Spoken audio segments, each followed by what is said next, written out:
Professor, professora, saudações. Estamos de volta dando continuidade ao estudo do planejamento e do projeto político-pedagógico.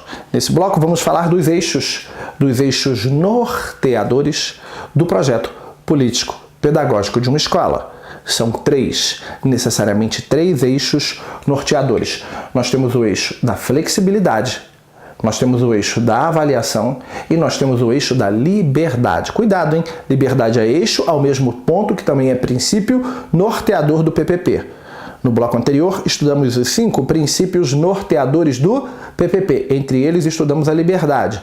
A liberdade é princípio que vai nortear o PPP, assim como é um de seus eixos norteadores. Mas em princípio, em sede de princípio, que estudamos no bloco anterior, temos 5 princípios. Em sede de eixos norteadores, nós temos 3 eixos norteadores. O da flexibilização, o da avaliação e o da liberdade. O primeiro eixo, o da flexibilidade, está vinculado à autonomia, possibilitando que a escola organize o seu próprio trabalho pedagógico. Já o segundo eixo, o eixo da avaliação, que reforça um aspecto importante a ser observado nos diversos níveis de ensino público. Então, primeiro eixo, flexibilidade. Segundo eixo, avaliação.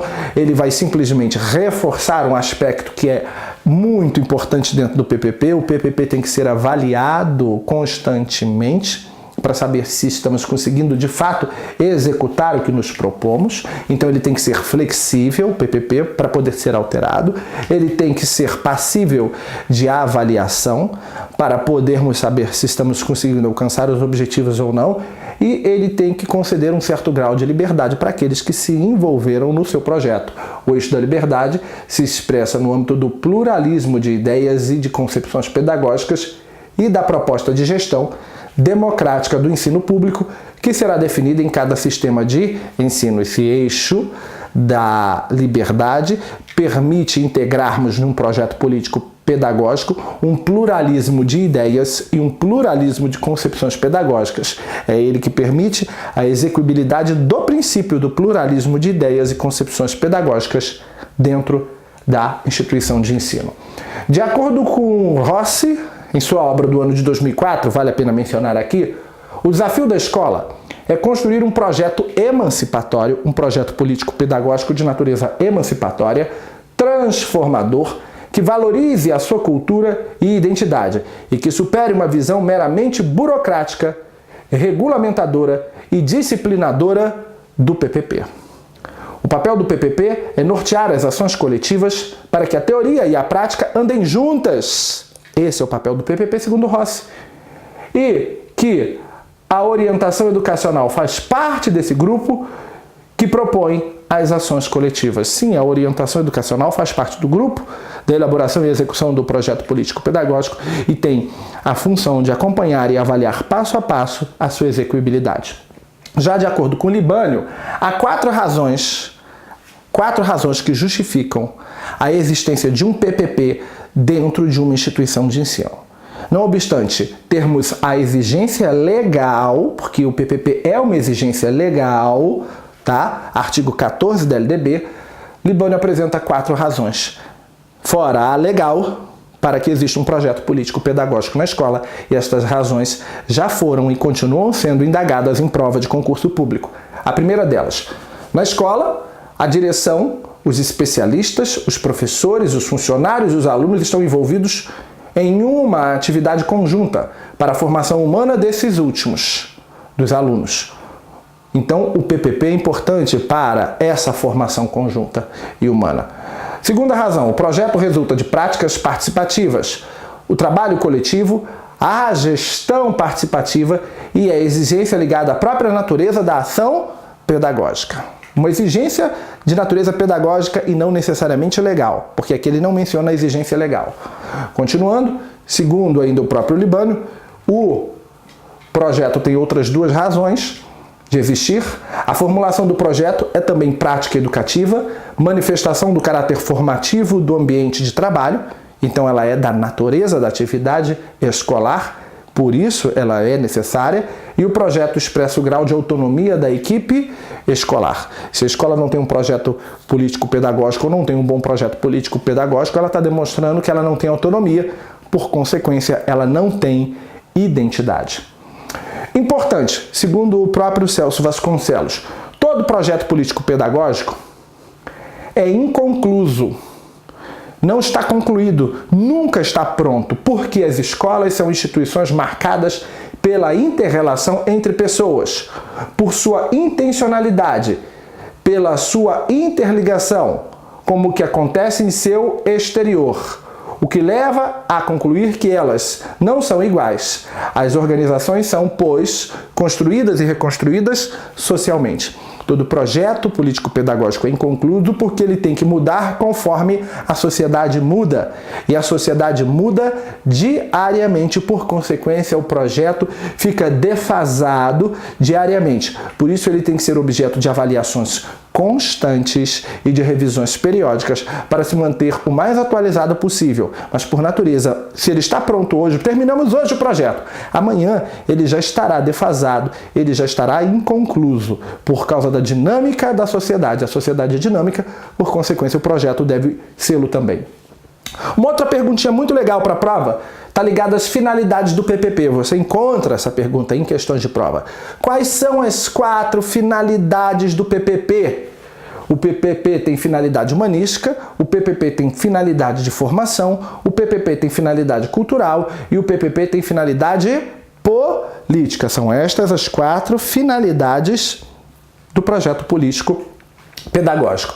A finalidade humanística está ligada à formação integral do estudante. Quando eu falo em formação integral, eu estou falando em formação no aspecto psicológico, no aspecto social, no aspecto político, no aspecto psicomotor, no aspecto, todos os aspectos ligados ao desenvolvimento humano, tá? Então não é só ligado ao aspecto do conhecimento, ao aspecto cognitivo, não. Trabalhamos o cognitivo, trabalhamos o afetivo, trabalhamos o social, trabalhamos o político, trabalhamos o pedagógico, trabalhamos o histórico, trabalhamos o cultural. Isso está ligado à finalidade humanística, à formação integral do indivíduo.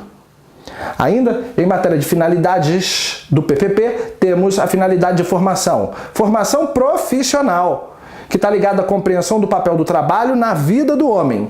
A finalidade cultural, para que a gente possa se inserir na sociedade em que vivemos. Estamos falando de psicologia histórico-cultural, estamos falando de Vygotsky, estamos falando de Leontiev, de Bakhtin, de Luria, entre outros filósofos socio-interacionistas. Por isso a finalidade cultural e a finalidade de natureza política e social, que fundamenta a pedagogia histórico-crítica dentro de um contexto de um currículo escolar de natureza crítica.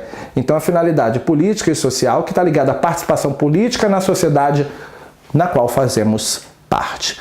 Então essas são as 4 finalidades do PPP. Um ótimo tópico para fins de prova.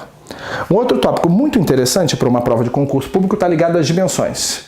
Dimensões da autonomia de um PPP. São 4 as dimensões da autonomia do PPP. Ele tem dimensão ou autonomia de natureza pedagógica. Estudamos lá na Lei de Gestão Democrática o que é autonomia pedagógica. A gestão ou autonomia administrativa, a gestão ou autonomia financeira. Lá no PPP, o que não vai aparecer, no PPP não, desculpa, na Lei de Gestão Democrática. Na Lei de Gestão Democrática vai dizer que a educação tem gestão, as escolas têm gestão administrativa, pedagógica e financeira, mas não vai aparecer a gestão ou autonomia normativa, esse último caso aqui. Então, quando eu falo de dimensões da autonomia do PPP, eu vou falar da pedagógica, eu vou falar da administrativa, eu vou falar da financeira, mas eu também vou falar da normativa. Por quê? Porque a escola tem um papel normativo, que é o papel de estabelecer normas, procedimentos interna corporis, isto é, internos para o funcionamento interno da instituição. Quando uma escola estabelece normas de funcionamento interno, ela não está exercendo aí uma atribuição de natureza administrativa, pedagógica ou financeira. Não, quando ela estabelece uma norma interna para o seu funcionamento, a escola, estamos falando de autonomia normativa. Então, para fins de autonomia do PPP, dimensões da autonomia do PPP e da escola. A escola e o PPP terão autonomias de natureza pedagógica, de natureza administrativa, de natureza financeira e de natureza normativa.